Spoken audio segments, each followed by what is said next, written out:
Hello, today I have a video for you about accidents and injuries. So I'm going to introduce to you some hopefully new vocab and also some new terms and phrases that we use in English to discuss when we've had an accident or when we've had an injury. So you will be ready in this kind of area of vocabulary if this happens to you in the UK, in an English-speaking country, if you have an accident, or at least if someone else has an accident and you need to talk about it.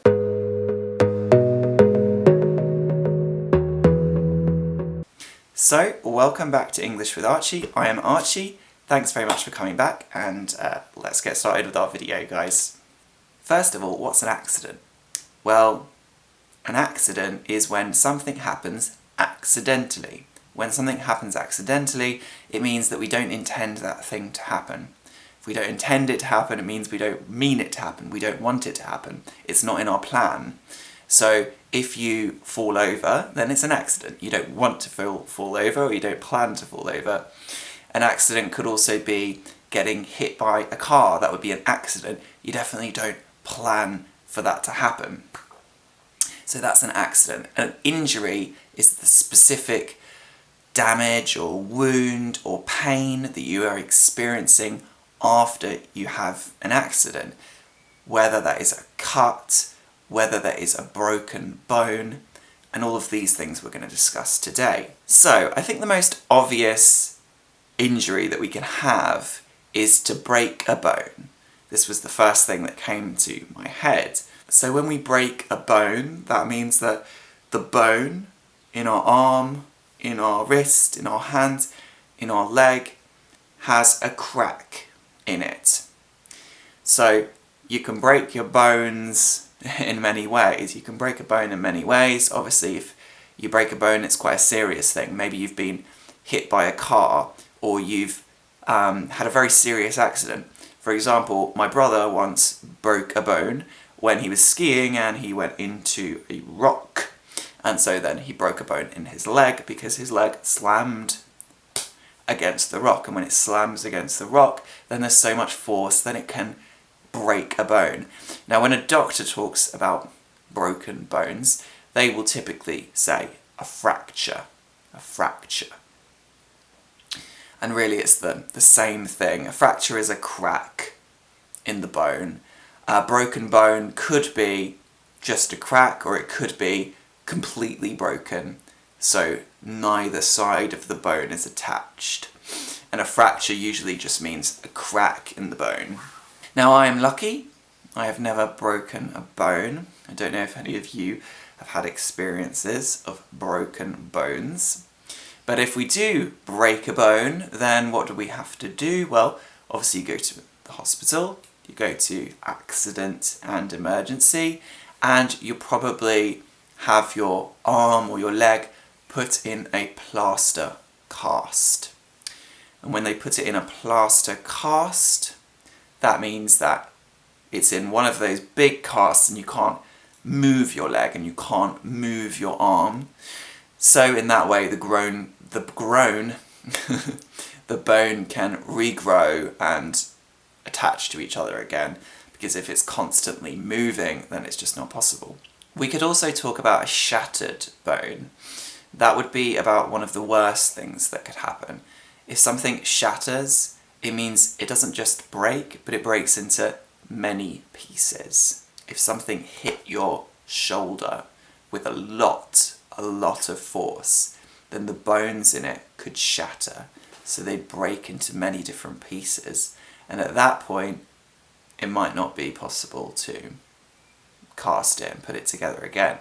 So shattering a bone would be the most extreme situation when you break a bone. Now, we also have a funny expression which is break a leg. And break a leg is something we say typically to actors before they go on to a stage to act, to perform. We say break a leg, and it's a nice way, funny way of saying good luck. So actually, for actors going onto a stage, the idea of saying good luck to someone is actually kind of bad luck. So we don't say good luck to them, but we say break a leg. And by saying something kind of bad, we're actually meaning that nothing bad can happen because of that, and you will have a good performance. So you can say this before anyone's about to do anything, a presentation, something scary, a performance, then we'll say to them, break a leg. And we don't actually mean break a leg, we just mean good luck. Now another thing we can do, which is far less serious than breaking a leg or breaking an arm, is to graze. You can graze your arm, graze your leg, graze your elbow, graze your knee. If you graze it, that means that your skin moves across a rough surface. Like if you fall on the ground and your arm moves along the ground like that, and the ground is maybe concrete or it's rough or it's stone, then you'll probably graze your arm, and because of that you'll get lots of little cuts, or the skin will break in lots of places. So it's not just one cut, it's like lots of different little cuts because you've moved your arm across a really rough surface, or you've moved your leg across a rough surface, and there's that friction, and that's caused a graze. Now I'm sure we've all probably had grazes in our lives, probably particularly when we were younger, because when we were kids we were running around a lot, we had lots of crazy energy and we fell over all the time and eventually every now and then we got some grazes on our knees or on our elbows and our arms, etc. And what do we do to treat a graze? Well, usually we put some antiseptic cream. Antiseptic is like antibacterial, so it will kill the bacteria if there is any bacteria on your arm. So you put some antiseptic cream on it, and then if it's a really big graze, you're going to put a bandage. And if it's a small one, you can put a plaster. Now in the United States, they will call a plaster a band-aid, but in the UK, we will call it a plaster.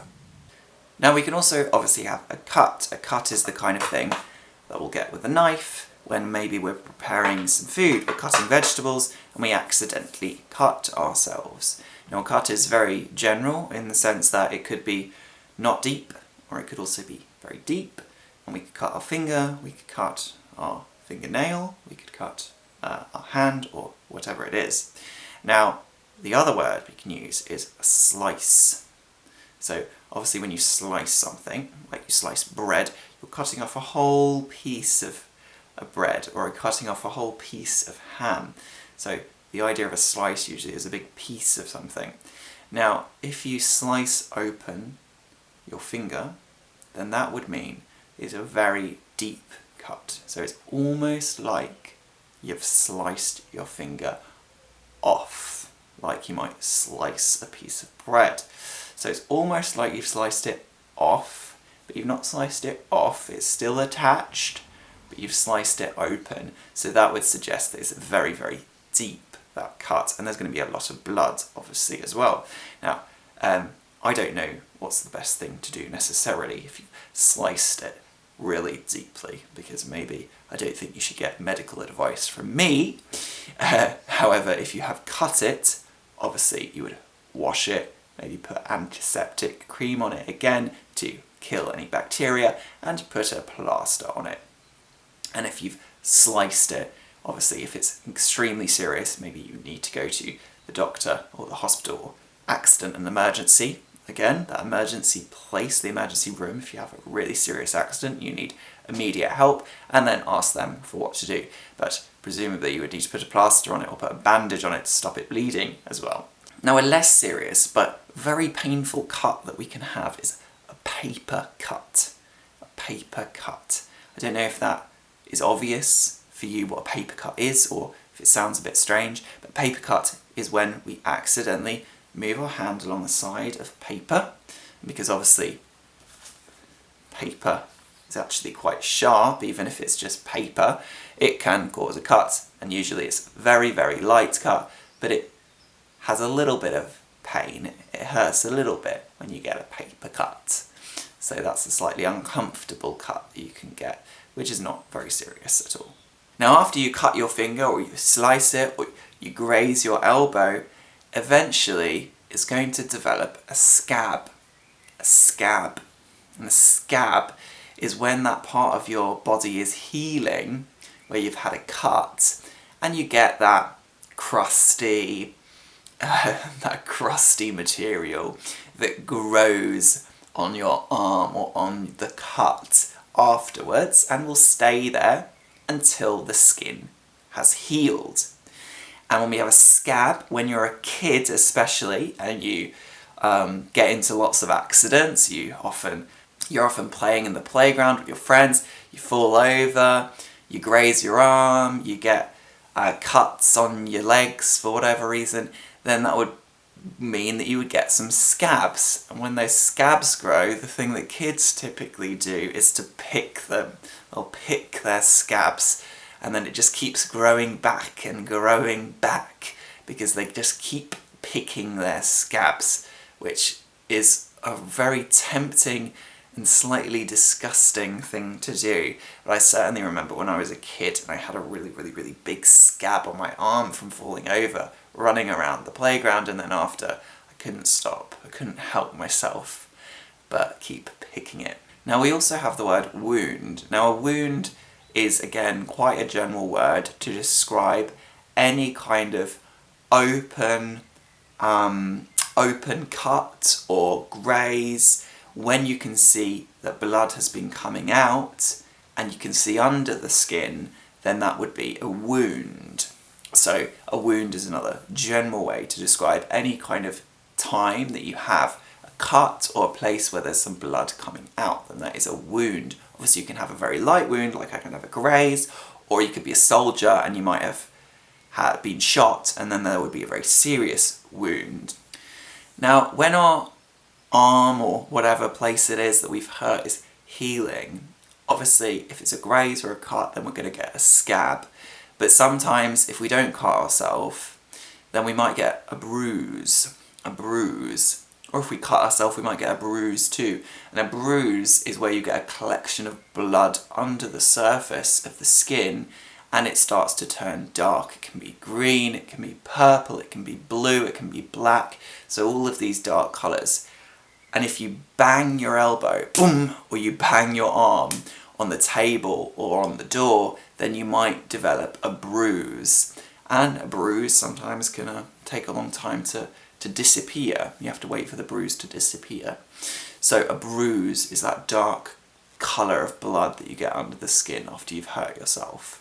And a term that we use to describe someone who has a bad bruise or has a lot of bruises would be to say that they were black and blue. They were black and blue. So Tom had a fight with someone at school, and when he came back home, he was completely black and blue. So he had a lot of bruises all over himself. Or we could say he had a black eye. He had a black eye. If you have a black eye, it means that you have a bruise in your eye, so someone's punched you in the eye. I've managed to get through the first 30 years of my life without ever getting a black eye, but hopefully that will continue. We'll see. Now the other type of wound we can have is a burn. When we get a burn, or we burn a part of our body, it means that we've put that part of our body on an extreme heat, or on a flame, or on a fire. Now, I don't remember the last time I burnt myself. Actually, I do.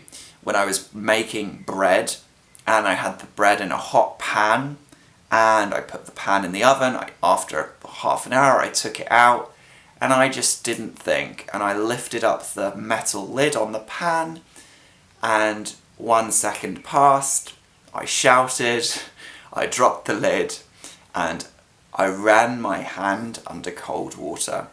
So that's what we'll do. We'll run our hand under cold water for a long time. Run your hand under cold water, run your fingers under cold water, run the burn under cold water, because that's the best way to reduce the swelling. The swelling is where the skin blows up like this, so the swelling. So you can reduce the swelling if you run your hand under cold water. Burns are another typical wound, and you can have, if it's not too bad, you can have a 1st degree burn, so that would be the least serious burn, but then they go up in different degrees, a 2nd degree burn, 3rd degree burn. Now I don't know exactly what the differences are, because these are medical terms, but generally we just say a burn. I've got a burn, I burnt myself, I burnt my hand, I burnt my fingers, I burnt my fingers on the pan, I burnt my arm on the radiator. And then after that, the best thing to do is to run your hands under cold water. The other thing you can do is, of course, take something from the freezer, like a bag of frozen peas, or an ice pack. You might have an ice pack for keeping your food cold, or a medical ice pack that you use on burns, and just hold that on the burn until the swelling goes down and until the sensation, the burning sensation, reduces. So that's the way to deal with a burn. Though, don't take medical advice from me. I'm definitely not experienced in this field. Now, another way that we can have a serious accident is if we slip. If you slip on something, that means there's a wet surface and you fall on that surface. So you can slip when there's some water on the floor that you didn't see, and you fall on your back, you slip. Or you can slip when you're outside and it's winter and the road or the path is very icy. And because it's icy, even if it's not necessarily wet, it's icy and the ice is very slippery. So when you walk on the ice and you try and you think, no, I'll be okay, and then you slip on the ice. And that's another way we can have an accident, potentially a very bad accident. And something that we might have, some kind of accident we might have when we slip, is we might bang our head. If you bang your head, that means you hit your head hard against something. So you might bang your head on the ground. Or alternatively, when you're walking into an old house with a low door frame, it's easy to bang your head on the door frame. Or bang your head when you get out of a car. Or if you light a fire in a fireplace, it's quite easy to bang your head on the fireplace. So when you bang your head, you hit your head hard. And when we slip on water or slip on ice, obviously that's very dangerous. And usually there's a slippery floor sign. If you're in a restaurant or you're in a public building, there'll be a yellow slippery floor sign saying wet floor, slippery floor, be careful. Now the other thing we can do is we can twist an ankle, or we can sprain an ankle, or we can pull a muscle. Pull a muscle in our arm, pull a muscle in our leg. Now all of these words, sprain, twist, pull, basically they're all discussing the muscles in the joints and the ligaments. The ligaments are those bits which attach the different parts of muscles together, like the leg muscles to the foot muscles. You have ligaments between them which will hold them together. And when we twist them, we're doing that. Or if we pull them, we're doing this. And it just means they're going to feel very uncomfortable for a period of time until they get better. And we can do this obviously when we fall over. If you just stretch too hard and you pull a muscle, so that muscle's really being pulled too far. And usually it just takes a little time for that thing to get better. And potentially there'll be some swelling. And again, you might put a pack of frozen peas or an ice pack from the freezer on there to reduce the swelling on your wrist or on your ankle. Now there are a few words in English which can cause a bit of confusion, like slip and trip, and then fall. Well, if we slip, it involves something wet, like water or a liquid, coffee on the floor, Coca-Cola, whatever it is, or potentially ice or snow, something that has a wetness and slipperiness, so it's easy to slide on it. Whereas if we trip, there's an object or a thing in front of our foot, and that makes us fall over. So tripping is another way that we can fall. If we trip, for example, you might have a cable on the floor because you're charging your laptop and your laptop's on the table and the socket is over there, so you have the socket plugged in, but sometimes you have to cross this part and you don't notice it, or you don't take care and your foot gets caught on the cable and you fall. So that way you trip. Or potentially there might be an uneven tile or an uneven floorboard on the floor, and that could cause you to trip. So when we trip, there's some kind of small object or thing on the floor which our foot normally gets caught on and causes us to fall. And again, the same things could happen after. We could sprain an ankle, or even, God forbid, you could break a bone, potentially, or break your wrist, for example. And then the word fall is just a very generic word.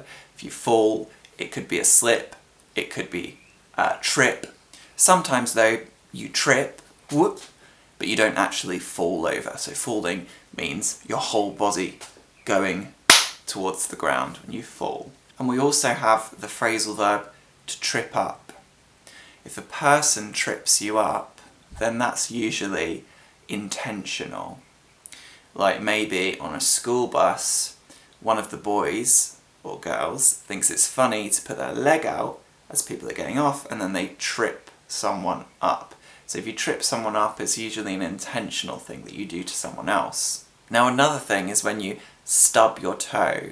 When you stub your toe, that means you hit your toe against something.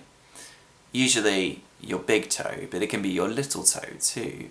So maybe the door frame, you walk and you're not paying attention and you hit your toe against the door frame, it catches on the door frame as you're walking out, and out, you hold your toe and you rub it until it feels better. So that's when you've stubbed your toe. But you could also stub your toe on a toy that's standing on the floor, sitting on the floor, you walk over it, you hit your toe on it, it gets caught on it, you stub your toe. So you stub your toe just means you've generally hurt your toe and you've banged your toe into something. And it's when you do that to one toe usually because your foot is like this, it's either the big toe that hits something or the little toe that hits something. The middle ones are generally alright, they don't really usually get stubbed. Now I don't know about you, but the thing I think is the most unpleasant, most painful thing, which is an everyday thing that you can do in the house and that everyone has probably done once or twice, is when you have out your Hoover or your vacuum cleaner. In the UK we say Hoover. If you have your Hoover out and it's unplugged and the plug is sitting on the floor somewhere and you walk on the plug, that is the most painful thing, literally. I don't know actually if it's maybe a different experience in outside of the UK, because in the UK we have our plugs are really big.